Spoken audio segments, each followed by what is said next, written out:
मित्रांनो, महाराष्ट्राचे राजकारण इतक्या वेगाने बदलते की नेटफ्लिक्सच्या वेब सिरीजला पण स्क्रिप्ट रायटर मिळत नाहीयेत. कालपर्यंत मित्र असलेले आज विरोधक आहे आणि जे विरोधक होते उद्या ते मंत्री असतील. म्हणजेच महाराष्ट्राचे राजकारण पाहिले की वाटते प्लॉट ट्विस्ट हा आपला जन्मसिद्ध हक्क आहे.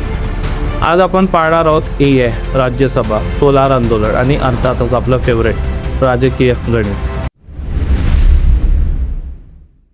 मुख्यमंत्री आणि राज्यात AI वापरण्याच्या मोठ्या घोषणा केल्या. शिक्षण, शेती, आरोग्य, प्रशासन सगळीकडे AI आणणार म्हणाले. आता महाराष्ट्रातील जनता प्रश्न विचारते, AI आधी रस्ते स्मूथ करेल का की रिपोर्टवर डिडक्ट करून सेल्फी काढेल? सरकार म्हणते स्मार्ट गव्हर्नन्स, पण जनता म्हणते स्मार्ट स्पीच पण गव्हर्नन्स पेंडिंग. पण खरं सांगायचं तर AI वापरलं तर करप्शन डिडक्ट होईल. मग असं तर होणार नाही ना की AIचं सर्व्हरच बंद पडलं. आता लवकरच निवडणुका होणार आहेत. आता महाराष्ट्रात MLA काउंटिंग चालू झाले. जणू लग्नात लाडू मोजतात अगदी तसं. आता प्रश्न आहेत, कोण लॉयल आहे, कोण रेबेल आहे, कोण न्यूट्रल आहे आणि कोण अचानक गायब होणार आहे. राजकारणात लॉयल्टी म्हणजे अगदी मोबाईल नेटवर्क सारखं झाले. कधी एकदम फुल तर कधी नो सर्व्हिस. सरकारने रूफटॉप सोलारवर मर्यादा आणले. सोलार वेंडर म्हणतात आम्ही आंदोलन करणार. सरकार म्हणते नियम म्हणजे नियम. वेंडर म्हणतो आम्हाला बिझनेस पाहिजे. जनता म्हणते बिल कमी झालं की सगळं कसं एकदम ठीक. सूर्य रोज उगवतो, पण पॉलिसी कधी उगवते तर कधी मावळते.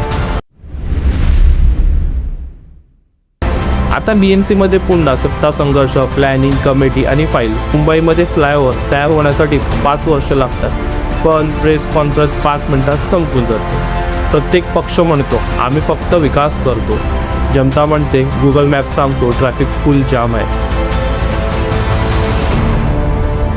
महाराष्ट्रात अलायन्सेस इतक्या बदलतात की IPL टीम ट्रान्सफर पण लागते.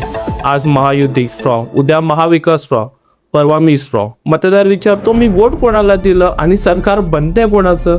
मित्रांनो, महाराष्ट्राचे राजकारण कॉमेडी नाही आहे हो, पण त्याला कॉमेडीचं टायमिंग अगदी परफेक्ट जमलं आहे. आपण AI, सोलर, राज्यसभा, BMC सगळं ऐकतो, पण शेवटी जनता विचारते महागाई कमी होईल का, रस्ते सुधारतील का, नोकऱ्या मिळतील का.